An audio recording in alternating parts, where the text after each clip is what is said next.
¿Cómo están? Muy buenas noches, bienvenidos a una nueva edición de CNN Prime acá por las pantallas de CNN Chile este día miércoles 11 de febrero, donde vamos a estar revisando las principales noticias que han marcado esta jornada en nuestro país y por supuesto también en el mundo. Así que vamos a iniciar inmediatamente revisando cuáles son nuestros titulares. La Fiscalía Regional de Valparaíso investigará las irregularidades detectadas por la Contraloría en la gestión de los recursos tras el gran incendio que afectó a Viña del Mar y a otras comunas de la quinta región en 2024. Desde el gobierno indicaron que la delegación presidencial de Valparaíso ha entregado toda la información requerida. La Corte Suprema declaró admisible la querella de capítulos en contra del ex fiscal metropolitano Oriente Manuel Guerra. Ahora la Fiscalía podrá formalizarlo y pedir medidas cautelares en su contra.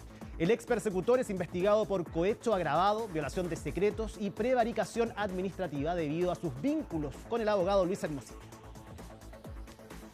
Y diversas reacciones surgieron luego de que la ministra vocera de Gobierno, Camila Vallejo, anunciara que la moneda está evaluando el envío de ayuda humanitaria a Cuba. Tanto la Democracia Cristiana como el Partido Socialista llamaron al Ejecutivo a ser cautos y a no dejarse pautear por el Partido Comunista Chileno. Y en temas internacionales, el primer ministro de Canadá dijo estar devastado por el tiroteo registrado en una escuela de Columbia Británica.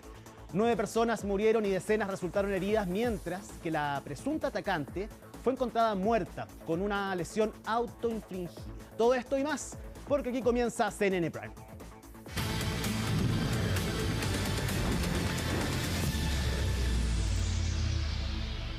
Y vamos a partir tomando contacto con nuestro compañero Felipe Hernández para saber acerca de una nueva liberación informada por Gendarmería de un reo, Felipe, pero por error nuevamente. Cuéntanos más detalles. ¿Cómo estás? Buenas noches. ¿Cómo estás, Ivo? Te saludo en primer lugar y, bueno, comentar de inmediato que lo que ustedes van a escuchar a continuación, todos los detalles, bueno, de verdad se lo espera cualquier libretista de algún programa de televisión relacionado al humor, porque de verdad esto tiene ribetes de esto. Pongan atención a lo siguiente, porque esto ocurre en horas de la mañana del día de hoy, en el horario AM de las correspondientes audiencias de controles de detención y formalizaciones en el Centro de Justicia. Esto ocurre dentro de la jurisprudencia, o de la jurisdicción más bien, del 13º Juzgado de Garantía de Santiago.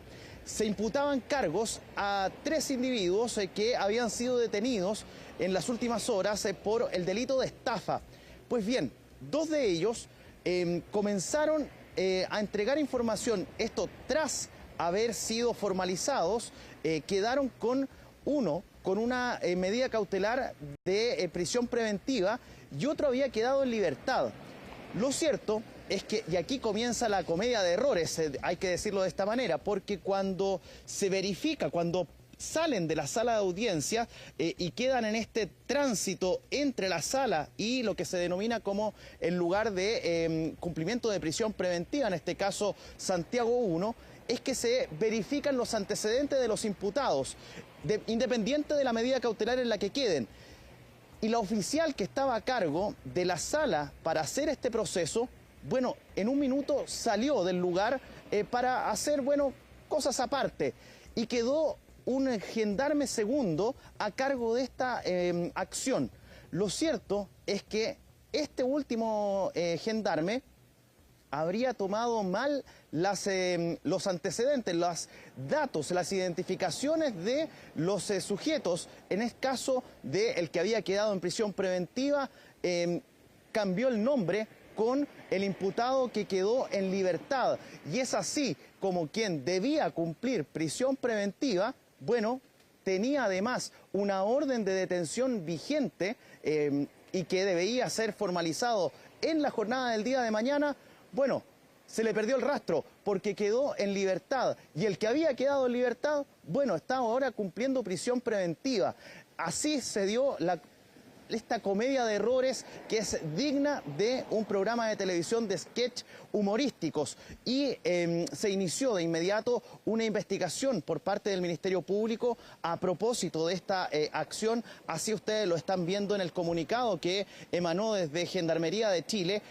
Se informa, por supuesto, Tras toda esta situación que ocurrió en horas pasado el mediodía, se le informa al Ministerio Público respecto de lo sucedido y al mismo tiempo a Carabineros y a la Policía de Investigaciones para poder entonces dar con el paradero de este sujeto que por error quedó en completa libertad, pese a tener que estar en prisión preventiva por ese delito en particular y además a la espera de una reformalización porque justamente tenía una orden vigente pendiente por otro delito. Así que doble error, podríamos decirlo de alguna manera. Por lo tanto, en torno a lo que va a pasar con esa oficial de Gendarmería que debía haber estado a cargo de tomar los antecedentes, de tomar las correspondientes identificaciones de estos sujetos, bueno, ella fue redestinada a otra zona de jurisprudencia para poder entonces iniciar la investigación interna a propósito de esta situación que deja en libertad a un sujeto que debía haber permanecido en prisión preventiva y además tener que enfrentar a la justicia en la jornada del día de mañana con una reformalización por esta orden de detención pendiente. Un hecho del cual obviamente vamos a estar muy atentos. ¿Por qué? Porque se está buscando justamente a este sujeto que está hoy día en completa libertad y que deja a su compañero de delito en prisión preventiva cuando debería haber estado él en libertad. Cambiemos de tema. Vamos a hablar de un hecho que hoy día tuvo novedades en cuanto a la investigación. Hablamos propiamente tal de una de las aristas del caso Audios y que tiene que ver con el futuro judicial de un ex fiscal, del ex fiscal regional metropolitano Oriente. Hablamos de Manuel Guerra, quien está siendo apuntado por parte del Ministerio Público como autor de varios delitos, cohecho agravado, también violación de secreto y entre otros delitos por los cuales está siendo apuntado por parte del Ministerio Público en lo que se ha denominado esta causa del caso Audios, esta relación que él habría tenido o comunicaciones que habría tenido con el abogado Luis Hermosilla para conseguir algunos beneficios tanto para él como para terceras personas, incluso llegando a reuniones o a tener contactos con autoridades políticas del momento, como por ejemplo el ex ministro del Interior Andrés Chadwick, a quien por medio de Luis Hermosilla le habría solicitado algunos favores. Bueno, esa es parte de lo que está siendo investigado por parte del Ministerio Público, en particular por el fiscal, por el persecutor jefe de la Fiscalía de Arica y Parinacota, hablamos de Mario Carrera. Hoy se dio un proceso muy importante porque tras haber sido confirmado por la Corte de Apelaciones de Santiago la querella de capítulos en contra de Manuel Guerra el pasado mes de enero, bueno, hoy se resolvió por parte de la Corte Suprema tras la apelación que hizo la defensa del mismo ex fiscal. Bueno, se dio el vamos, se confirma por parte del máximo tribunal del país, la Corte Suprema, que Manuel Guerra va a tener que enfrentar al Ministerio Público, al juzgado de garantía correspondiente, porque se confirma la querella de capítulos y esto da entonces el vamos para que el Ministerio Público, en este caso particularmente el fiscal Mario Carrera, pueda solicitar al juzgado de garantía que está llevando esta causa la solicitud de formalización del ex persecutor jefe de la Fiscalía Metropolitana Oriente. Vamos a revisar las palabras que entregó uno de los abogados querellantes. Hablamos del ex diputado del Partido Comunista, hablamos de Hugo Gutiérrez. Quiero manifestar mi satisfacción por el fallo de la segunda sala penal de la Corte Suprema que declaró admisible la querella de capítulos en contra del ex fiscal Manuel Guerra por los delitos de cohecho agravado, prevaricación administrativa y violación de secreto, confirmando la contundente sentencia de primera instancia de la Corte de Apelaciones de Santiago. Creo que este fallo también desmerece la argumentación dada por la defensa, particularmente lo que dice en relación con la prescripción de los supuestos delitos cometidos por Guerra, y que los chats entre Guerra y Hermosilla no eran ningún medio de prueba para acreditar los ilícitos. Creo que estamos ya en tierra derecha, lo que va a permitir sin duda avanzar aún más en la investigación por parte de la Fiscalía y también formalizarlo y posteriormente dejar en prisión preventiva al ex fiscal Guerra, lo que sin duda es una muy buena noticia para todos aquellos que luchan por evitar que continúe la corrupción dentro de la Administración de Justicia. Felipe, bueno, después de tu relato, escuchando ahí por supuesto a uno de los abogados querellantes, Hugo Gutiérrez, por el tiempo de la investigación son demasiado contundentes y son muchísimas las distintas aristas que involucran al exfiscal Guerra. Pareciera ser difícil esta situación, efectivamente, más allá de que su defensa diga que se está cometiendo un error. Claramente, aquí hay que esperar, por cierto, Ivo, lo que vayan a ser los pasos a seguir por parte del Ministerio Público. Tienen que solicitar, por ejemplo, porque como ya está con la posibilidad de hacerlo, tienen que solicitar al juzgado de garantía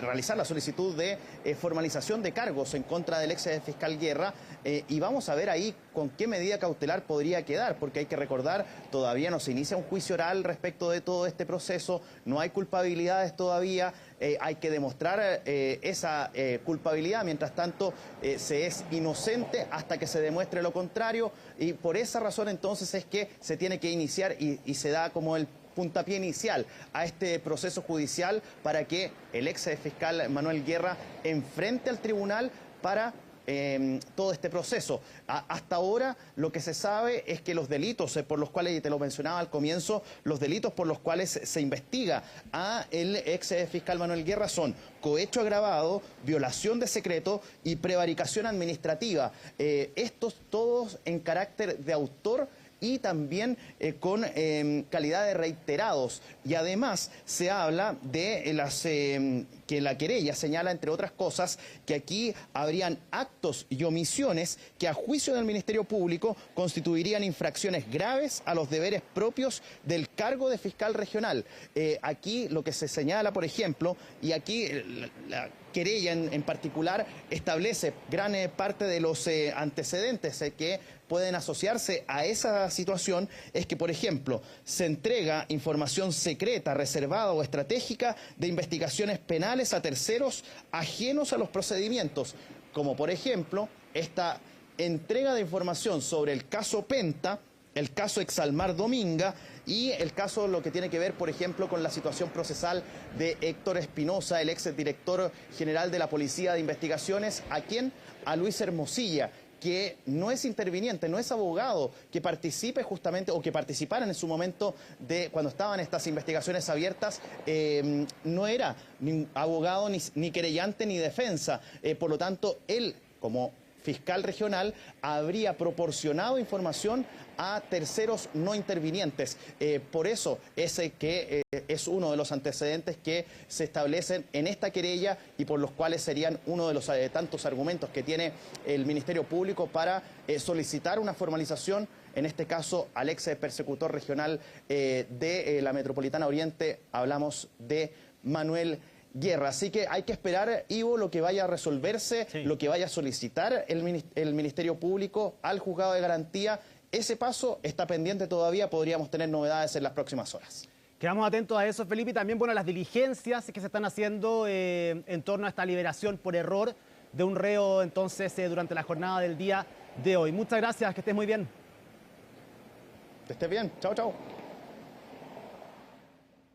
Y esta mañana autoridades de gobierno se reunieron con locatarios de La Vega para analizar el escenario del recinto tras el incendio del pasado fin de semana. Sebastián Rice tiene toda la información. ¿Cómo estás? Buenas noches. Buenas noches, Ivo. Así es, una reunión de coordinación que se vio durante esta mañana donde participó la ministra de Agricultura, Ignacia Fernández, y parte de la directiva de La Vega Central. Todo esto en el marco del incendio que afectó este punto icónico de la capital durante el fin de semana y que dejó al menos 54 locales afectados. Es en ese contexto que el gobierno activó una ayuda económica denominada Mi Pyme Seguro, una ayuda que va entre los 600.000 pesos hasta los 10 millones de pesos, dependiendo del daño que tenga el local en cuestión. Importante, para que las personas puedan acceder a este beneficio tienen que tener algunos papeles al día. Entre ellos tienen que poseer un RUT de empresa, ya sea que estén arrendando el local o sean dueños de este mismo, tienen que tener todos los impuestos al día y también deben contar con una patente en curso. De esto se refirió la ministra de Agricultura esta mañana y también del proceso de remoción de escombro que está llevando a cabo el municipio y también el gobierno. Pasemos a escuchar lo que mencionaba la autoridad de gobierno. Como les decía, nosotros manifestamos disposición a ver qué podíamos en el marco de nuestros recursos de emergencia también colaborar, pero por ahora están las coordinaciones necesarias y suficientes para abordar la situación que se está enfrentando. La Vega está funcionando, la zona que se vio afectada, por cierto, es relevante para los usuarios, para los locatarios que se han visto afectados, más de 50 locatarios, pero eso no deshabilita el funcionamiento regular de La Vega, incluso de los locatarios que se han visto afectados, que ya están haciendo las primeras coordinaciones para muy prontamente poder seguir funcionando. A ver, hasta ahora no estimamos que puedan haber alzas por lo que estábamos diciendo, porque es un número acotado de locatarios que se han visto afectados respecto de lo que es el funcionamiento regular de La Vega y del abastecimiento que aquí se realiza. Nosotros regularmente a través de ODEPA levantamos información sobre precios y bueno, en las próximas mediciones podremos ir viendo si esto tuviera un impacto, pero no debiera tenerlo. Ahí entonces escuchábamos a la titular del Ministerio de Agricultura, Ignacia Fernández, y la disposición que tiene el gobierno para ayudar a estos más de 54 locales que se vieron afectados por este incendio que afectó a este punto icónico de la capital. Una ayuda económica que, como mencionábamos, va entre los 600.000 pesos hasta los 10 millones, dependiendo de la afectación que tenga el local en cuestión. También otro punto que se discutió o se informó durante esta mañana fue que La Vega sigue en curso, sigue en funcionamiento después de este incendio, ya que solamente se vio afectado el 6% de los locales. Y otro punto también importante a destacar es que mencionaron que lo más probable es que no hayan alza en los productos. Pasemos a escuchar lo que mencionaba respecto a esto el vocero de la Vega Central a continuación. Lo que realmente afectó el incendio es un 6% de los 1.150 locales. No va a haber alza de precio porque hay una producción fabulosa en el campo, chiquillos. O sea, fuera de eso, yo soy agricultor. O sea, los excesos de producción, y hoy día tenemos desde Arica a Punta Arenas sembrando. Bueno, la empresa privada también tiene que ser responsable. Si no tiene la presión suficiente el agua en la zona poniente, no es responsabilidad de La Vega, es responsabilidad de los que entregan el agua. Yo creo, y también no quiero justificar, pero el hecho de construir la línea 7 del metro, en la noche tienen que bajar la potencia, si no se revientan las cañerías que tienen su etapa. Pero creo que cada día nosotros tenemos una red seca y una red húmeda, donde de alguna manera, fíjate que si no hubiera estado preparado el equipo de incendio de La Vega Central, se quema toda la ala, que son 350 locales. Ahí entonces escuchábamos al vocero de la Vega Central respecto a esta alza de precios que no va a haber, ya que justamente fueron pocos los locales afectados y la producción de estos comercios, de estos productos, mejor dicho, sigue como siempre. Otro punto también que mencionaba ahí era mejorar las medidas de seguridad dentro de la Vega Central para justamente prevenir estas situaciones, como mejorar las vías de evacuación. Entonces, esto va a seguir y vamos a seguir atentos a cómo continúa esta remoción de escombros, ya que desde el gobierno informaban que son 54 los locales afectados hasta el momento, pero este número podría aumentar de acuerdo a cómo va avanzando la remoción de escombros que está llevando a cabo la municipalidad y también el gobierno. Una remoción de escombros que esperan concluir a más tardar este viernes para así poder llegar a entregar la ayuda económica a más tardar la próxima semana. Sebastián Riz, muchísimas gracias por este informe, que estés muy bien, buenas noches.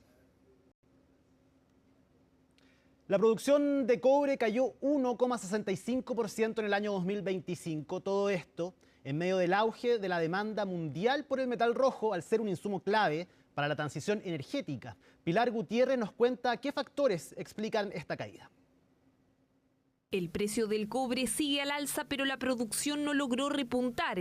Y es que 2025 cerró con una caída de 1,65% en la producción del metal rojo. En total se lograron 5.415.000 toneladas, menor a las 5.505.000 de 2024. Entre los factores que incidieron en la caída en la producción de cobre en 2025 se puede mencionar la importante disminución productiva de yacimientos como Collahuasi y Pelambre, los cuales tuvieron una caída en su producción debido a menores leyes y a menores tasas de tratamiento de mineral respectivamente. El parque de operaciones mineras en Chile es muy grande, pero también ha madurado. Se trata de operaciones que ya han envejecido. Es frecuente que algunas de ellas enfrenten situaciones operacionales que disminuyen la producción y eso finalmente contrarresta los incrementos que también se están produciendo en minas que se expanden o en minas que comienzan su producción. Los expertos hablan de un estancamiento en la producción. No es la primera vez que señalan que esta no está creciendo al mismo ritmo que la demanda de cobre, en medio del auge que ha tenido por su rol clave para la transición energética y la electromovilidad.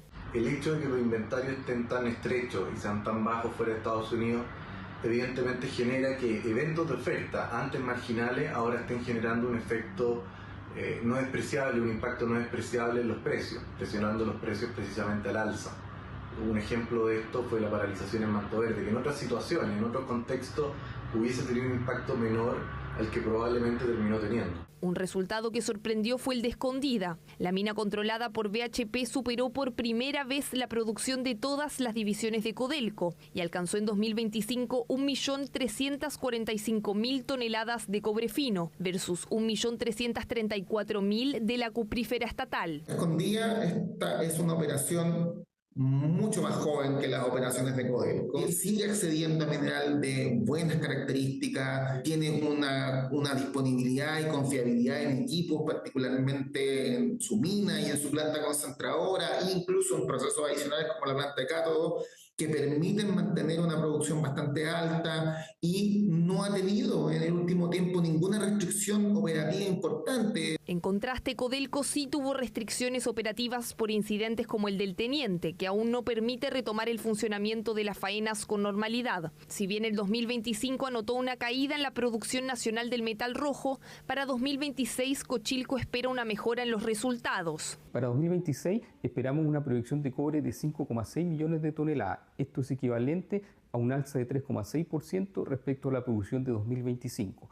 Respecto a los fundamentos para esta proyección, destacamos que consideramos un alza en el desempeño operacional de la minería privada y además un leve crecimiento en la producción de Codelco. Si bien los expertos coinciden en la proyección, señalan que para salir del estancamiento hay que abordar factores estructurales, que se avance en la celeridad de los permisos para destrabar la inversión en nuevos proyectos y mejorar la operación en las minas existentes será clave para aumentar los niveles productivos del cobre en el país. Hacemos una pausa acá en CNN Prime, pero volvemos con más informaciones. Estamos de vuelta para contarles que ante la situación humanitaria que afecta a Cuba y las solicitudes del Partido Comunista para que Chile colabore con ayuda, el gobierno aseguró estar evaluando esa posibilidad, una apertura que ha generado diferencias en la esfera política donde algunos le piden al Ejecutivo actuar con cautela. En su nota, Colomba Eichholz nos entrega los detalles. En medio de las presiones del Partido Comunista para que Chile envíe ayuda humanitaria a Cuba, tras las medidas dictadas por Donald Trump que buscan imponer aranceles a cualquier país que venda petróleo a La Habana, el gobierno del presidente Gabriel Boric no descartó abordar la solicitud. Hay siempre una evaluación, ¿no? México está ya mandando ayuda. México está mandando, entiendo, sí, México está mandando ayuda y me parece muy positivo y necesario, ¿no? ¿Quién lo va a hacer? Nosotros estamos en ese proceso de evaluación en función de los recursos que estén disponibles y de las necesidades concretas de ayuda. Necesidades que se vuelven más urgentes ante el bloqueo económico, el que se ha intensificado tras la detención de Nicolás Maduro, considerando que Venezuela era la principal fuente de petróleo de Cuba. Con ese escenario, desde el PC ven con buenos ojos que Chile colabore, pero instan a ir más allá. Ojalá se concrete lo antes posible, yo lo veo con mucho optimismo. Hay que recordar que Cuba ha ayudado al mundo entero miles de veces y también a Chile, y creo que la ayuda no solamente tiene que ser material, sino que también política, y hacer todas las gestiones necesarias multilaterales para terminar con este bloqueo de una vez por todas que no ha permitido que Cuba se desarrolle por más de 60 años. Creo indispensable que el gobierno de Chile fije una postura respecto a no solamente el bloqueo sufrido por Cuba, sino que también a las consecuencias que está teniendo la actividad de las Fuerzas Armadas de Estados Unidos que impide el ingreso de combustible a la isla. Venezuela. Una postura que la actual administración no ha fijado. Sin embargo, previamente sí había realizado un pronunciamiento sobre el régimen político cubano. En el programa Tolerancia Cero, el presidente Boric lo calificó como una dictadura, lo que generó anticuerpos en el ala más tradicional del PC. Yo tengo una definición muy clara y lo he señalado de que Cuba es una dictadura. ¿Y Fidel Castro fue un dictador? Y Fidel Castro, evidentemente, fue un dictador. Lo que hace es congraciarse con aquellos que hoy tienen el poder internacional, el poder sobre América Latina, ¿no? Que es Estados Unidos. Es decir, como un cobarde, lo que quiere hacer es congeniar con el amo. Es decir, es una conducta servil.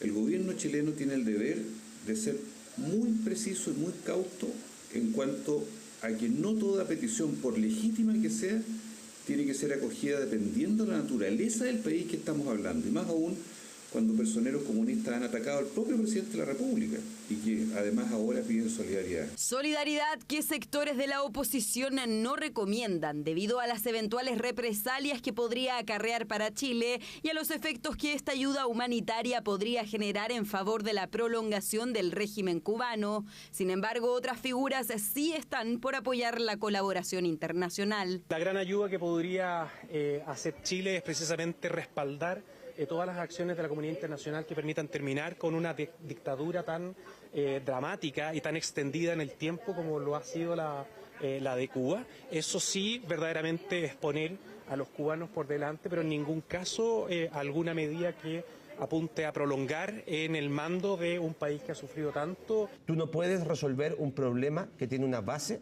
simplemente con aspirina. El problema de Cuba no es la ayuda humanitaria, que lógicamente cualquier demócrata de tomo y lomo tendría que estar dispuesto a ayudar a aquellas personas que hoy día sufren una dictadura de izquierda y que mueren de hambre por una dictadura de izquierda, sin duda. El problema de fondo es que hay una dictadura de izquierda. Aún sin una definición formal del gobierno, será un debate que continuará en los próximos días cuando la moneda confirme o descarte el envío de ayuda humanitaria a La Habana. Y a esta hora conversamos acá en CNN Prime con la ministra de la Mujer y de la Equidad de Género, Antonia Orellana. Ministra, muchísimas gracias por estar con nosotros hoy día en la noche. ¿Cómo está? Buenas noches. Ministra, bueno, esta ha sido una semana en la que pudieron presentar el proyecto de ley de cuidados. Promulgar la ley de cuidados, que fue muy importante, un avance muy importante, pero falta esa lacuna y se ha transformado en una de las polémicas a nivel político ya durante esta semana. ¿Cree usted que ya han sido muy críticos desde el gobierno con la UDI especialmente? ¿Cree que están anteponiendo un cálculo político antes que quizás el bienestar de las familias y el desarrollo de una propuesta como esa? La verdad yo creo que esto es algo que venimos discutiendo hace mucho tiempo. Como país, en primer lugar, desde 1997, con este proyecto en particular, tuvo una primera patita en el gobierno del presidente Sebastián Piñera, que fue muy rechazada, no solamente en el Congreso, sino también por, no sé, por ejemplo, la primera Premio Nacional de Educación que es parvularia, María Victoria Peralta. ¿Ya? ¿Y por qué? Porque era un proyecto que, más allá de lo laboral, del Código del Trabajo, no contemplaba el impacto de una reforma del derecho a la cuna en el sistema parvulario, que en su mayoría en nuestro país es público. BTF, Integra y Junji son la mayoría de la matrícula en el país. Y por lo tanto lo que hicimos nosotros fue recoger algunos elementos de ese proyecto y también introducir algunos nuevos y eliminar otros con los que no estábamos de acuerdo. Por ejemplo, hemos recogido la idea del fondo de sala cuna, que venía del gobierno del presidente Piñera. Por eso a mí me extraña mucho que el día de ayer el senador Macaya lo llame un impuesto disfrazado. Es una propuesta del gobierno que él apoyó, pero hemos restringido otras ideas que han ido quedando, como que más bien no contribuían al acuerdo, como por ejemplo la idea de que esto se pudiera cumplir a través de cuidado informal, que no tuviera un componente certificado, como el reconocimiento oficial. Entonces, esto se ha visto como, en primer lugar, a través de la indicación sustitutiva que ingresamos el 2024 como Ejecutivo, que tiene 3 pilares: el Fondo Sala Cuna, componente que viene del gobierno anterior, corresponsabilidad, compartir el derecho a sala cuna entre padres y madres, ¿sí?, no solamente por el efecto beneficioso que eso tiene para el empleo femenino, 148.000 empleos al menos, de acuerdo a Chile Mujeres y el Observatorio Laboral de la UDP, sino que también porque Actualmente los hombres tienen obligaciones parentales, pero de la mayoría de los derechos parentales, en particular los laborales, no forman parte, ¿ya? Y en tercer lugar, que esto sea con un estándar educativo, es decir, el reconocimiento oficial. En el camino se aprobó en la Comisión de Trabajo, tuvimos audiencias y negociaciones en la Comisión de Educación, y la verdad es que 2 semanas antes del término del periodo legislativo tuvimos un punto de prensa, por ejemplo, con la senadora Paulina Núñez y el senador Matías Walker. Ninguno de ellos es oficialista, pero también con organizaciones de la sociedad civil del sector privado y la CUT. Ese es el debate social que a nosotros nos interesa rescatar. Hemos visto observaciones nuevas estas semanas que se habían dado por superadas. Sí, como de que esto no está financiado, algunas menos rigurosas que otras. Ayer el diputado Alessandri hablaba de una cifra que yo no termino de entender de dónde la sacó, porque no coincide con el informe financiero del proyecto, pero yo haría el llamado a que si tenemos dudas técnicas, pero hay voluntad de seguir adelante con este debate, avancemos en febrero.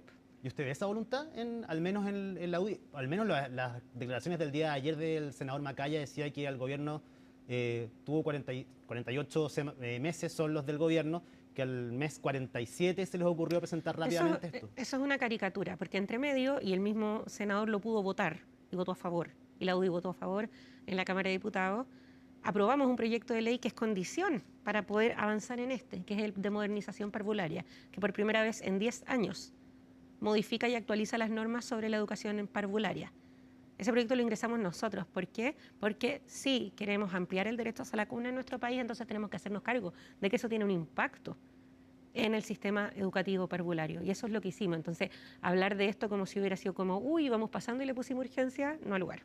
¿Y por qué cree que entonces tomaron esta postura desde la UDI? Yo creo que eso es algo que tienen que responder ellos. Yo no soy buena para atribuir. ¿La sorprende? Yo sí, porque la verdad es que el senador Sangüesa fue el primer hombre presidente de la Comisión de Mujer y tuvimos un trabajo muy productivo con su presidencia. Y por lo tanto, yo sigo pensando que si hay ánimo de pulir los detalles técnicos en los que no hay acuerdo, avancemos en eso. Febrero puede ser un mes fecundo, aunque no sea legislativo. Ahora, si la idea es volver a la idea de campaña del presidente electo respecto a que esto se financie 100% por el fisco, eso tiene, en nuestra perspectiva, al menos 3 problemas. Hay uno que es un problema laboral. Desde 1917, que la sala cuna es una obligación del empleador. El derecho laboral tiene una característica, que es progresivo, es decir, tú no puedes retirar beneficios a las y los trabajadores. No puedes ir para atrás. Y sacarlo de la obligación del empleador constituiría sin duda una regresión respecto a la sala cuna como un derecho también laboral que habilita la participación laboral, ojalá no solo de las mujeres, sino también de los hombres. Ese es un primer problema, pero es más bien del rango jurídico. Un problema financiero. Tenemos al menos 65.000 niños que... Uy, perdón. Sí. Hay polvo. Soy muy alérgica. Pero tenemos al menos 65.000 niños que en nuestras estimaciones, ¿en qué se basan esas estimaciones? En el cruce de los datos de los niños nacidos versus quiénes son sus padres y si esos padres registran cotizaciones. Así se comprueba que hay un empleo formal. Entonces podrían entrar al derecho a la cuna si compartimos entre padres y madres y eliminamos el odioso tope de las 20 trabajadoras. De esos 65.000 niños, no caben todos en la oferta privada, porque no hay suficiente oferta privada, y eso sobre todo en regiones. Y en segundo lugar, hay al menos por matrícula 20.000 que ya están en la sala cuna pública y que yo no le voy a ir a decir a las mamás, oye, ¿sabe qué? Cámbialo de sala cuna con todo lo que cuesta acostumbrarlo, porque cambiamos la ley. Entonces, a la solución pragmática a la que hemos llegado es que esto tiene que tener una provisión mixta, ¿ya? Que requiere de la matrícula fuerte del sector público y también la matrícula que existe en el sector privado cumpliendo el estándar educativo. Pero si se insiste en que sea 100% fiscal, de cargo al fisco, como han dicho algunos, uno no se entiende cómo si hay un recorte de 6.000 millones, pero eso ya es otro problema. Pero en segundo lugar, eso es $250 millones más caro que la propuesta del Ejecutivo. Este tema que se puedan hacer que esto también sea para realizar cambios sustantivos, sustanciales, finalmente, a un proyecto que está a puertas de poder salir. Cada ejecutivo presenta los proyectos que estime conveniente. En eso también hay una falacia al decir que aquí hubo como 48 meses en los que no pasó nada. Perdóname, pero estábamos discutiendo la reforma de pensiones. Ojalá la hubieran trabajado menos. Hubiéramos tenido más tiempo en la Comisión de Trabajo para poder discutir. Sala cuna, porque era el siguiente puntito en tabla. Yo estaba ahí semana a semana viendo, a ver, ¿nos tocará? No se podía porque se seguía discutiendo la reforma de pensiones. En segundo lugar, avanzamos igual con la ley de modernización parvularia que nos permitió, entre otras cosas, despejar 10.000 matrículas que estaban duplicadas por la falta de modernización del sistema. 10.000 matrículas de jardín infantil y sala cuna. Esas son al menos 100 jardines del modelo Integra, por ejemplo, con ese estándar. Es una barbaridad. Y eso era solo por falta de dedicación a modernizar el sistema. Y en tercer lugar, yo creo que hay un punto que es un sello de nuestro gobierno, es el diálogo social. Y es por eso que esta semana, y es un error enfocarse solamente en el Ejecutivo, nosotros nos vamos al 11 de marzo, pero no hemos sido solo nosotros los que hemos salido a criticar.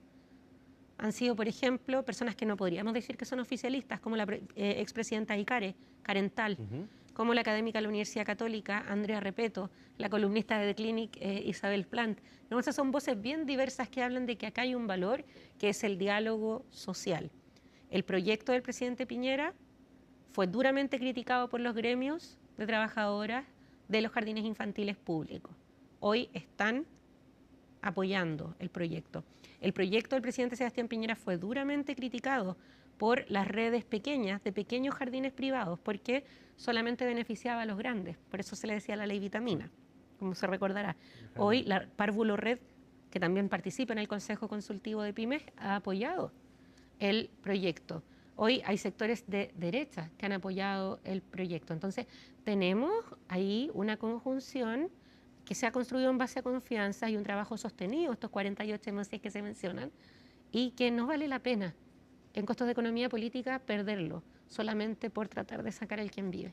Y hay otro proyecto importante también, que es la ley integral contra la violencia. ¿Usted espera que sea prioritaria también para la próxima administración? ¿El trabajo que se ha hecho? La verdad es que eso no es una opción porque es una ley. La ley ya fue aprobada. Pero que sea prioritaria también en implementación, Es que la ley misma fija normas para su implementación. Lo que hicimos con la ley integral es, por un lado, establecer transitorios en los cuales todo el Estado tiene que cumplir una tarea respecto a aportar en la violencia contra las mujeres. Por eso también hace 2 semanas constituimos la Comisión de Articulación con el Poder Judicial. Por ejemplo, estuvo la ministra de la Corte Suprema, Jessica González, a cargo de eso, con el Ministerio Público también, que ya estamos a puertas de firmar el convenio para el sistema integrado, y además hemos gestionado, y eso le va a quedar a la próxima ministra Judith Marín, un préstamo del Banco Mundial que separa la implementación del presupuesto de cada año y le entrega a Chile un financiamiento estable para que por fin el sistema de denuncia y de acompañamiento esté a la altura de la valentía de denunciar. ¿Cómo estuvo esa reunión con la próxima ministra, con Judith Marín? Los temas que usted le pudo plantear también, el trabajo que realiza el Ministerio de la Mujer. Pero porque yo hablo harto. No, se fue larga, pero en términos concretos de ver con los proyectos que se están trabajando, en lo que se ha avanzado durante estos 4 años también, había muchas dudas y hay un debate que está abierto todavía acerca de qué va a pasar, qué podría pasar con el Ministerio de la Mujer, algo que usted misma ha puesto en duda después de las últimas giras internacionales del presidente electo José Antonio Kast. Yo creo que nuestra tarea como autoridades en este momento, independiente de nuestras convicciones personales, es el principio fundamental del servicio público, que es la continuidad del servicio público y su impersonalidad.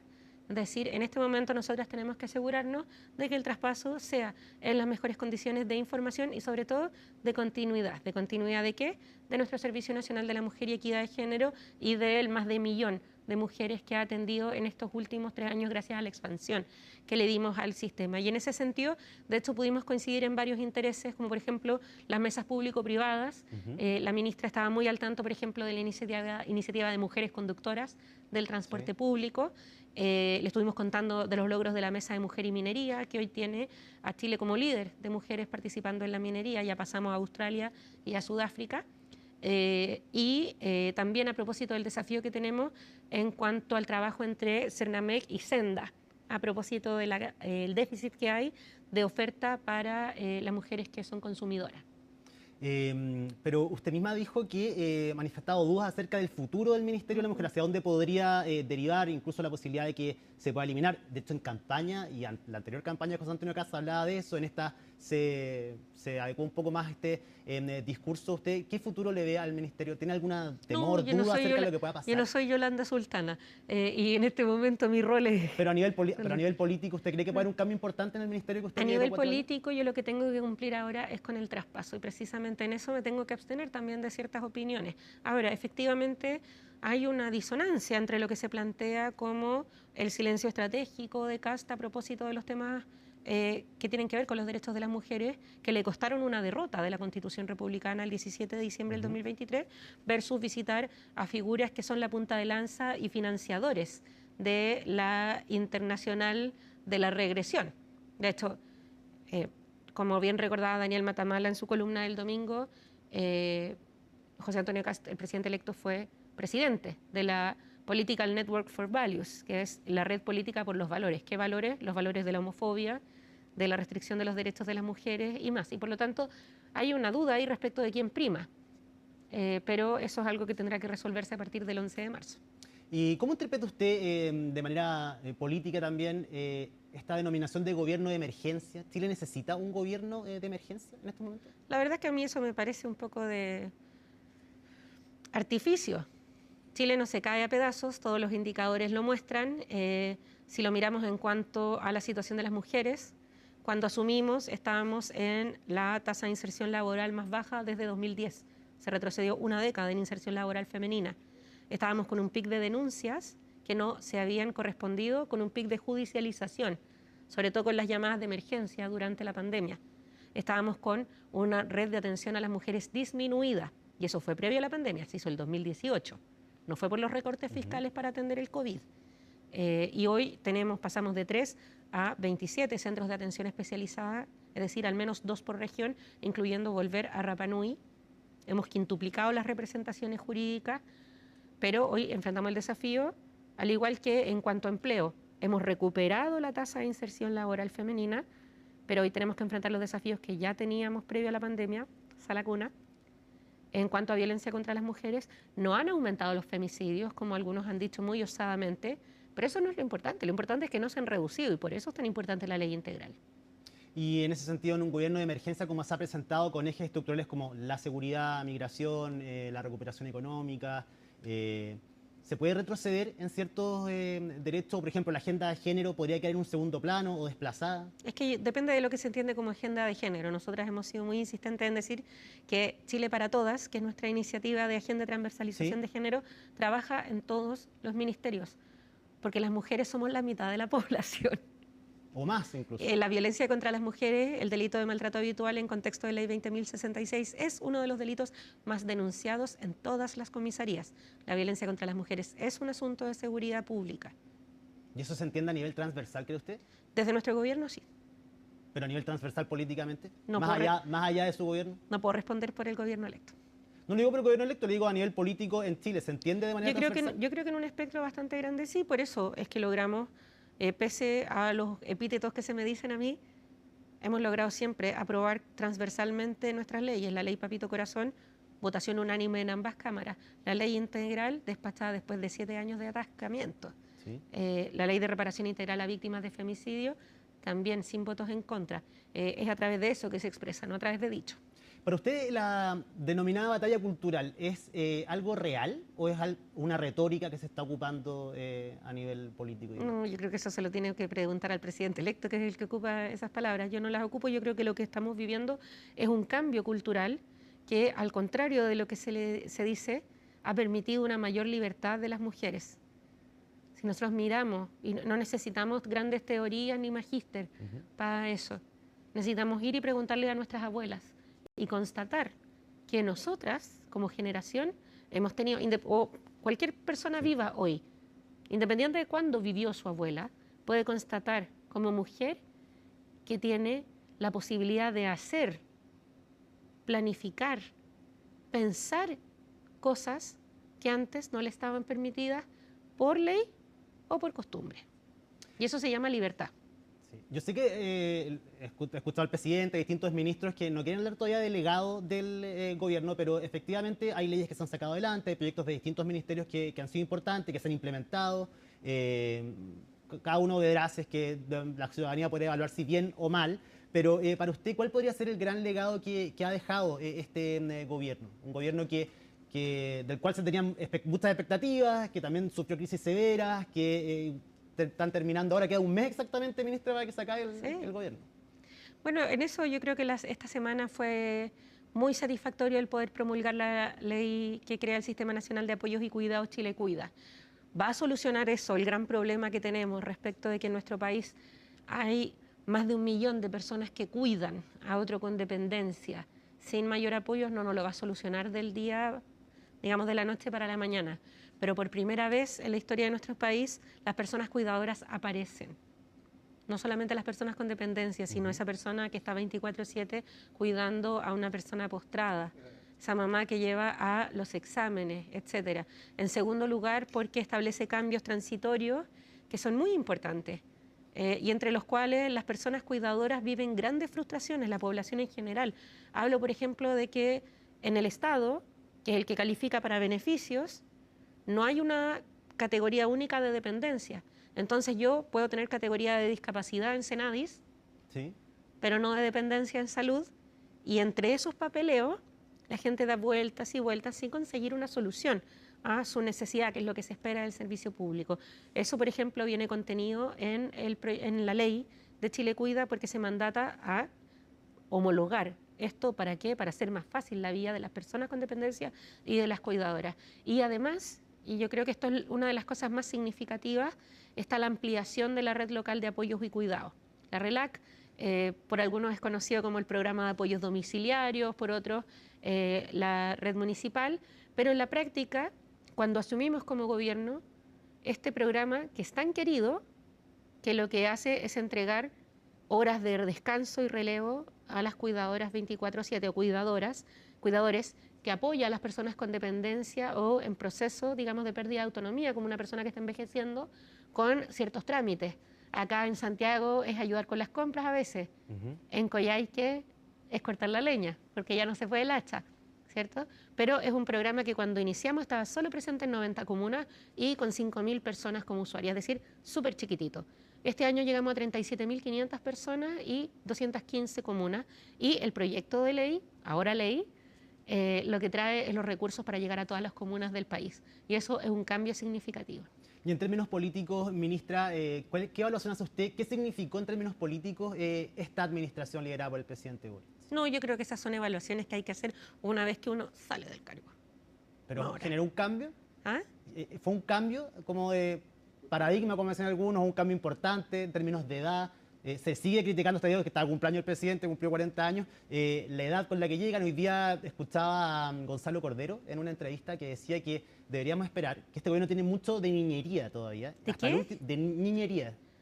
Bueno, es que las mujeres estamos acostumbradas a eso porque podemos tener 50 y nos dicen niñas iguales. Así. Pero él decía que generalmente los presidentes deberían a los 40 años asumir, no llegar a los 40 años terminando un mandato. Como que nunca pudieron sacar ese estigma de encima de la edad, como que mucha gente nunca lo pudo lamentablemente pasar, ¿no? La mayoría de la población chilena lo pensó como Gonzalo Cordero.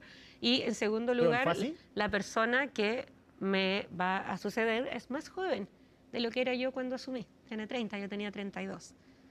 ¿Y el estigma venía por, prejuicios era por... Yo me estoy enterando que cargo con un estigma, así que no sabía. ¿Pero es por la edad o porque por los partidos, por el Frente Amplio? No, yo con las disquisiciones generacionales las encuentro en general una lata, pero además poco sujetas a los fenómenos verdaderos. O sea, las ideas políticas no tienen edad. Pueden ser sujetas por personas jóvenes, por personas viejas, no importa. Pero yo creo que sí hay cambios sustantivos, porque, por ejemplo, introducir la cotización del empleador, es decir, tener por primera vez seguridad social desde que la dictadura impusiera sangre y fuego el sistema de AFP, sí hay un cambio. El introducir diferencias en el seguro social para que las mujeres tengan menos requisitos de años en la garantía por años cotizados, entrando cerca de 200.000 mujeres a ese beneficio, a propósito de reconocer, ¿qué cosa? El trabajo de cuidados y domésticos es una diferencia. La ley Papito Corazón es una diferencia. Entonces, eso va a depender mucho de la evaluación con los años, pero de que ha habido cambios, los ha habido. Y las críticas por la inexperiencia, que muchas veces, cuando había momentos malos, una de las primeras críticas que había era a la inexperiencia que tiene el gobierno, la inexperiencia del presidente, la inexperiencia de algunos ministros. ¿Cómo se hicieron cargo y cómo también convivieron con esa crítica permanente y la inexperiencia durante esta gestión? Yo creo que esas son evaluaciones que hay que hacer a partir del 11 de marzo y que tienen que ver sobre todo con la reflexión que se puede hacer al interior de los partidos. ¿Pero fue madurando? Igual esa, me imagino que la crítica en un momento Es que tú tiene estás que haber asumiendo molestado. de base que esa crítica tiene asidero, entonces tu pregunta viene con una hipótesis. Lo que yo le digo es que efectivamente esa crítica se le hicieron, o sea, no sé si lo escuchó varias veces en distintos momentos. Por eso, pero yo no tengo por qué compartirla, po. No, por eso le digo, pero ¿hacía eco eso? ¿Usted sentía que era una crítica infundada que lo de la experiencia? O sea, yo creo que hay errores que fueron cometidos por gente joven, hay errores que fueron cometidos por gente mayor, pero en particular las evaluaciones de un gobierno tienen que hacerse una vez que uno ya sale del cargo y discute colectivamente. Ministra, y en términos políticos, ¿cómo terminan con los partidos? Porque hace tiempo no hay comité político ampliado, pueden temas de fechas, cosas así, pero ya más de un mes sin esa reunión, los partidos ya terminaron. Igual es febrero, hay poco quórum. Pero enero tampoco hubo. No, y yo creo que en particular los partidos tienen una forma en la que han ido resolviendo las cuestiones. Nosotros en el gabinete hemos logrado una síntesis que es bastante interesante respecto a entender las distintas posiciones, las distintas trayectorias políticas, sabiendo que eso existe. Sí. O sea, y por lo tanto tenemos una misión que es trabajar. A propósito de esa lacuna, yo creo que a nadie le interesa si yo soy del Frente Amplio, el ministro Cataldo es del Partido Comunista y el senador Gastón Saavedra, que presidía la Comisión de Trabajo y lo empujó, es socialista. Lo importante es que avanzó. Y en ese sentido, ministra, ¿cómo ve las críticas que se le han hecho por parte de algunos dirigentes del Partido Comunista al presidente Boric hace algunos días? Tras reconocerlo, veíamos en la nota recientemente que acá mismo en CNN Chile, en Tolerancia Cero, reconoció que Cuba era una dictadura y para él Fidel Castro era un dictador. Fue tratado de cobarde el presidente Boric y de servil con Estados Unidos, que era como, le hacía caso al amo de América, en este caso Estados Unidos. ¿Cómo se toman esas críticas por parte de gente que desde un partido que está vinculado al gobierno? O sea, yo creo que llevo 4 años diciendo lo mismo. No comento las declaraciones del exalcalde Jadwe. No me parece conducente. Sí creo que deberían tener conciencia en el trato que se le da a Janet Jara. Esta como advertencia que se le hizo por ella también reconocer que no era una democracia Cuba. Sí, yo creo que a una persona que acaba de conseguir una votación de 5 millones de votos, deberían tratarla, y que ha logrado una reforma de pensiones, sus propios compañeros la deberían tratar con más respeto. ¿Usted cree que el Partido Comunista la apoyó 100% a la candidata? Yo no estuve en la campaña. Pero lo que de afuera, ¿usted cree que es el Partido Comunista? De afuera, yo estaba trabajando en mi ministerio, así que no podría comentar la campaña. Ministra, y hablando de lo de Cuba, ¿usted cree que Chile debería entregar sin condiciones ayuda a Cuba? Se ha supeditado, hay quienes dicen que hay que tener cuidado con entregar ayuda. Estamos hablando de ayuda humanitaria, efectivamente, por la crisis que está pasando ahora por el bloqueo de Estados Unidos. ¿Usted cree que nuestro país debería hacerse parte de esa ayuda humanitaria?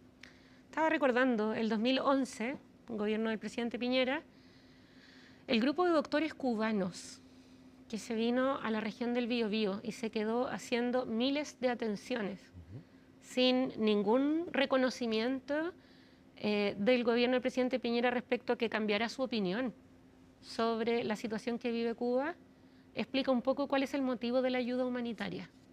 Y en ese sentido, la ayuda humanitaria no se condiciona a cambios políticos. Distinto es la cooperación se da entre países que tienen valores similares, eso es otra cosa. La ayuda humanitaria en este momento es otra cuestión, así como en un momento, pese a que gobernaba el presidente Piñera, Cuba no dudó en mandar doctores que estuvieron meses atendiendo en la región del Biobío ante la emergencia sanitaria que había después del terremoto. ¿Y por qué genera debate entonces? Si es que... Bueno, tiene que preguntarle a quienes están en contra, ¿no? Pero no debería generar debate según usted, al menos, si es que lo vemos solo como ayuda humanitaria. Yo no soy analista de esos sectores, pero yo considero que la ayuda humanitaria tiene esas características. Ya, y lo último, ministra, ahora sí, bueno, queda un mes para que se vaya. ¿Cómo se va usted? Cuénteme qué va a hacer después. ¿También se tiene planificado algo? ¿Descansar? No sé, algunos dicen van a volver a la vida partidista, decía, por ejemplo, la ministra Vallejo, con el tiempo. ¿Usted qué va a hacer y cómo se va efectivamente de un ministerio en el que estuvo a cargo los 4 años?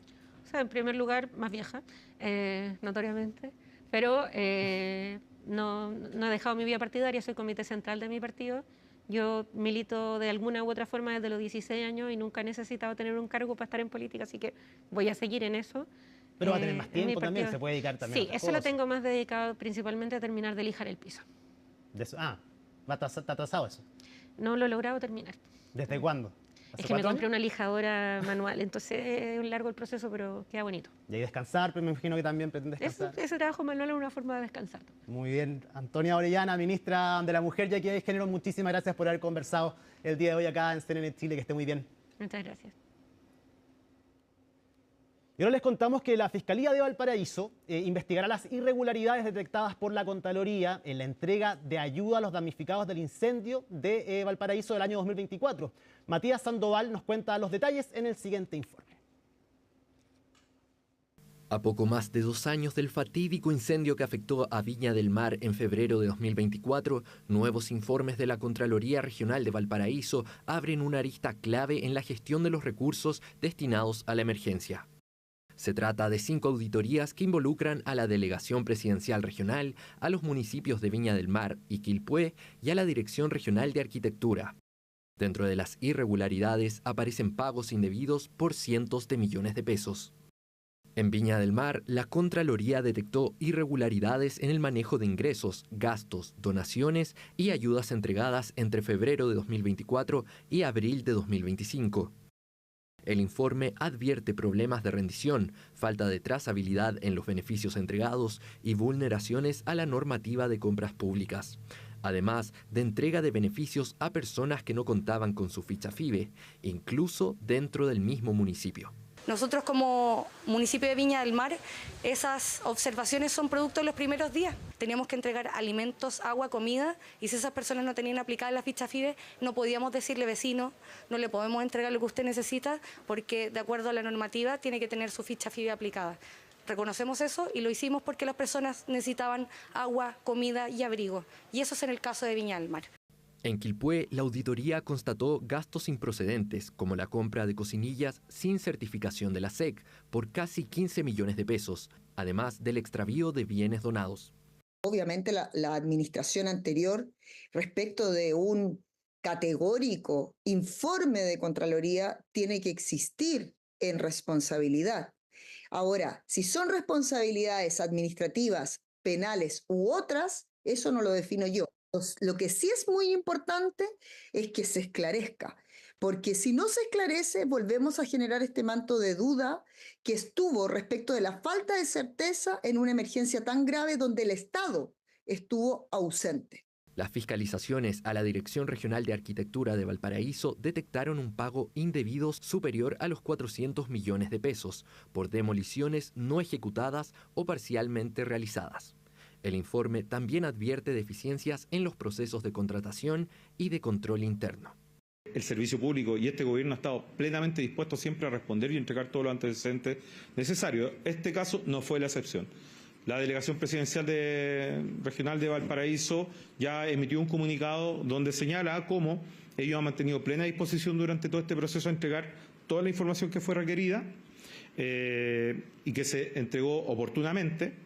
La delegación también está preparando las respuestas a los requerimientos que se instruyeron ahora, que son respuestas que se solicitan a 10, a 20, a 30 días, y ellos están preparando la respuesta para la Contraloría. Hemos recibido diversos informes de la Contraloría General de la República respecto a informes de carácter final ejecutados de la Dirección Regional de Arquitectura. Atendida la gravedad de los antecedentes recibidos y analizados estos desde la Fiscalía Nacional, que pueden constituir eventualmente delitos, fueron remitidos a la Fiscalía Regional de Valparaíso para el desarrollo de cada una de las diligencias y el éxito de la investigación. Por su parte, en la Delegación Presidencial Regional de Valparaíso, la Contraloría detectó pagos no acreditados y deficiencias contractuales por más de 586 millones de pesos. Ante estos antecedentes, se instruyeron sumarios administrativos y se remitieron los informes al Ministerio Público y al Consejo de Defensa del Estado. Investigaciones en curso que podrían derivar en responsabilidades administrativas y penales.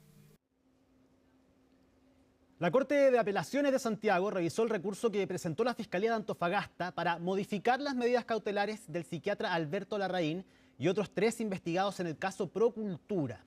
¿Cuál es el argumento del Ministerio Público? Francisca Cárdenas nos cuenta.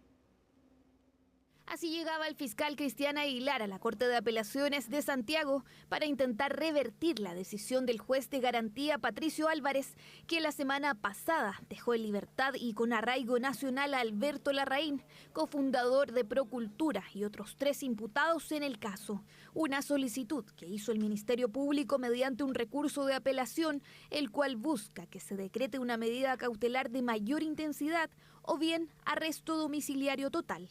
El juez recurrido decía que no podía entender cómo podía cometerse un delito de fraude al fisco si había pasado por todas las etapas administrativas, incluyendo la toma de razón. No son situaciones opuestas desde el momento que se toma por la autoridad regional una decisión respecto a cuál va a ser la fundación, respecto de la cual va a seguir adelante la tramitación del proyecto hasta su fin. Y es que justamente mientras el Ministerio Público insistió en que el psiquiatra sí ostentaba una calidad de funcionario público, lo que permitiría configurar el delito de fraude al fisco, su defensa aseguró que no lo era y que se debe ratificar la resolución de la semana pasada. 239 exige que el empleado público se desempeñe o intervenga en razón de su cargo.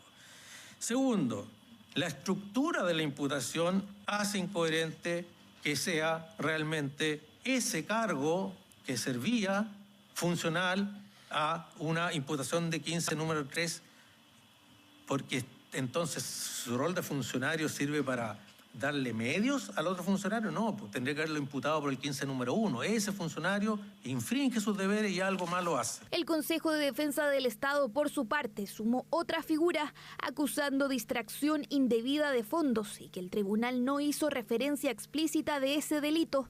También recalcaron el perjuicio fiscal que generó el traspaso de más de 1.600 millones de pesos desde el gobierno regional metropolitano liderado por Claudio Orrego a la fundación encabezada por Larraín, de los cuales solo se justificaron 600 millones. Y esto en virtud del perjuicio patrimonial causado al Fisco de Chile, por quien comparecemos en representación, ascendiente a la suma de 1.015.283.548 pesos. Este perjuicio fiscal fue determinado por medio de una liquidación final al momento de darse término anticipado al convenio que motiva la presente imputación. Recordemos que el gobierno regional es querellante en esta causa. Nosotros vamos a perseguir penal y civilmente hasta recuperar estos 1.000 millones de pesos que le pertenecen a todos los santiaguinos. La Fiscalía insistió además en que hubo conflicto de interés entre Orrego y Larraín, dado que en julio de 2022, pocos días después de que el GORE autorizara el traspaso de fondos, el Consejo Regional aprobó la propuesta de que Larraín se convirtiera en director de la Corporación de Desarrollo, también por los mensajes borrados entre ambos y una conversación donde el gobernador le aconseja borrarlos. Cuando hay un escándalo político institucional nacional, ¿qué tiene de extraño que un personaje, que una persona expuesta pueda decir, mira tus mensajes que hay, porque te los pueden tergiversar como los están tergiversando en estas 4 días de audiencia y en esta corte? Definición que será este jueves en la Corte de Apelaciones de Santiago, lo que será clave para el desarrollo de una investigación que lleva más de 3 años y que es la principal arista del caso Convenios. La revisión de solicitud de desafuero del gobernador Orrego, en tanto, quedó fijada para el próximo jueves. Seguimos la revisión de las noticias internacionales en Conexión Global y vamos a partir en Canadá, donde las autoridades confirmaron a la presunta autora de este tiroteo que dejó 8 muertos y 10 heridos, decenas de heridos más bien, en un pueblo montañoso remoto de este país. Se trata de una mujer de 18 años que, al parecer, según las autoridades, habría tenido problemas mentales. Presuntamente asesinó a su madre y su hermano en su hogar y en este colegio posteriormente asesinó a una profesora y 5 estudiantes de alrededor de 12 y 13 años. Este hecho ha conmocionado a Canadá, un país donde no suelen ocurrir este tipo de actos. ¿Qué fue lo que pasó y qué se sabe de las posibles intenciones de esta mujer? Lo vemos en el informe de Felipe Cortés. active shooter incident at the Tumbler Ridge Secondary School. Una tragedia golpeó la tarde del martes a la pequeña comunidad de Tumbler Ridge, en la provincia canadiense de Columbia Británica. Un tiroteo en la escuela secundaria local dejó 8 muertos y decenas de heridos. Well, it's obviously a very difficult day for the nation. This morning, parents, grandparents, sisters, brothers in Tumbler Ridge will wake up without someone they love. Como madre llevo en mi corazón a las familias que perdieron a sus seres queridos, así como a los muchos heridos por sus familias. La pesadilla aún no ha terminado. La policía comenzó a recibir reportes de un tirador alrededor de la 1:20 p.m. Al llegar al establecimiento, los agentes encontraron una escena devastadora. 6 personas sin vida dentro de la escuela y por lo menos otros 25 heridos. And our principal goes throughout the halls and she's saying, people close your doors, lock down, stuff like that. I thought it was a secure and hold and something like that at first.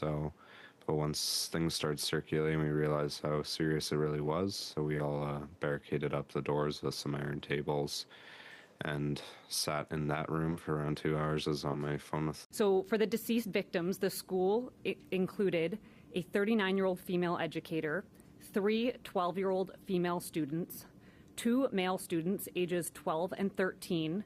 Durante la tarde, la policía identificó a la sospechosa como Jessie Rotzlar, quien presuntamente mató a su mamá de 39 años y a su hermano de 11 años, para posteriormente dirigirse a la escuela, donde fue hallada muerta con heridas autoinfligidas. So the suspect is identified as an 18-year-old female by the name of Jessie. We have a history of police attendance at the family residence. Some of those calls were related to mental health issues. Cerca de 100 estudiantes y funcionarios fueron evacuados y en total 25 personas fueron atendidas en el centro médico local. 2 fueron trasladadas en helicóptero en estado crítico. Tras varias horas de operativo, la policía confirmó que no había una amenaza activa y las autoridades pusieron en marcha un plan para brindar apoyo a la comunidad. El personal del Ministerio de Educación ha estado en contacto continuo con el distrito escolar hoy. Y estamos movilizando activamente apoyos por casos de trauma y respuesta a crisis. Si bien la policía identificó al atacante, aún desconocen el motivo que tuvo para realizar el tiroteo. Vamos a cambiar de tema y nos vamos ahora a Cuba, donde la isla está sufriendo una crisis devastadora por la falta de combustible y muchos analistas señalan que esta es probablemente la crisis más grave que ha vivido en sus 60 años esta isla, que ha sobrevivido al bloqueo estadounidense. Ese es un tema que vamos a analizar en Conexión Global Prime a las 10 de la noche.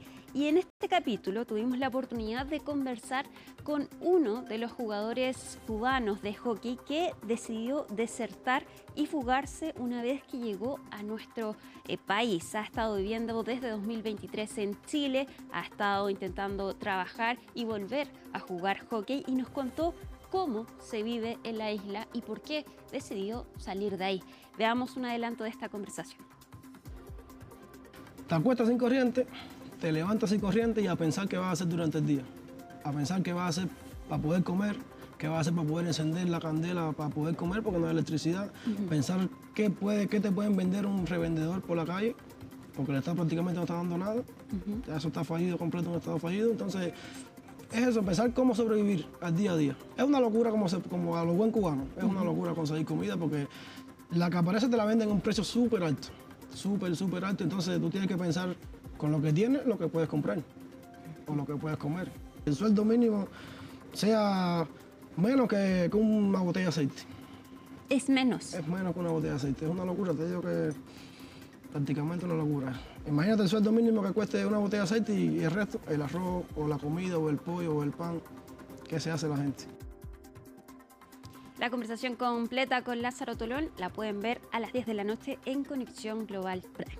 Vamos a seguir ahora en Irán, porque el Comité del Nobel de la Paz está denunciando que la activista iraní que ganó este premio en 2023 está siendo actualmente torturada en una prisión en Irán. Se trata de Narges Mohammadi, que ustedes ven en pantalla, que ha sido detenida a lo largo de su vida en innumerables ocasiones, pero la última vez que fue detenida fue en diciembre del año pasado y actualmente hace un par de días fue condenada a más de 7 años de prisión. Esta activista entonces fue declarada culpable de cargos por conspiración y propaganda contra el sistema. Fue detenida violentamente cuando asistía a un funeral de un abogado de derechos humanos en diciembre del año pasado. Y hoy el Comité Noruego de la Paz, quien le entregó este premio entonces en 2023, denunció que ha sido torturada en prisión y de hecho ella comenzó una huelga de hambre el lunes pasado para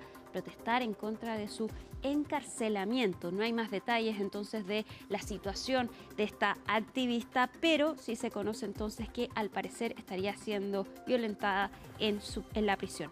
Veamos lo que dijo el presidente del Comité Noruego de la Paz en entrevista con CNN.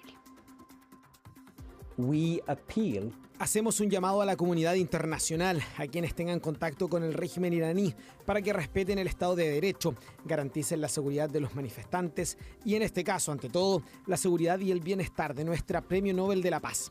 Hablar sobre estas violaciones y exigir su liberación incondicional e inmediata también debería formar parte de esas conversaciones. Esta activista ha denunciado entonces la lucha de las mujeres en Irán.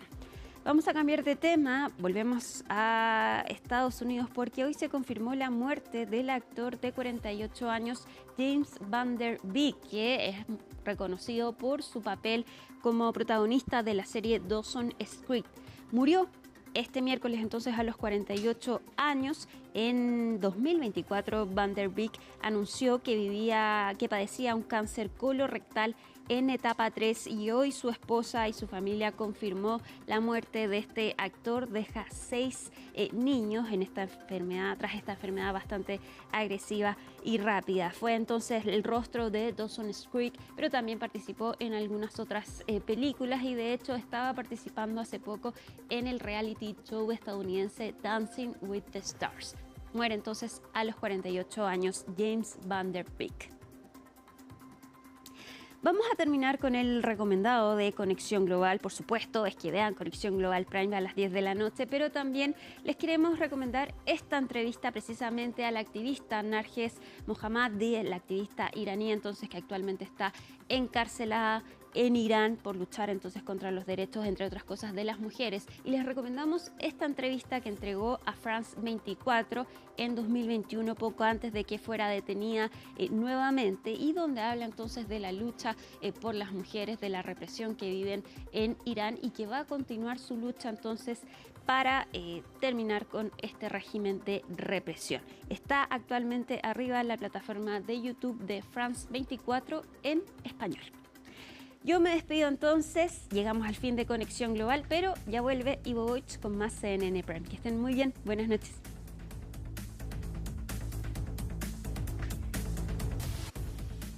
Y así despedimos esta edición de CNN Prime. Sigan la compañía de nuestro canal, ya viene El Tiempo y después una nueva edición de Conexión Global Prime. Miércoles 11 de febrero, así estuvo nuestro país y el mundo. Somos CNN Chile. Que tengan muy buenas noches.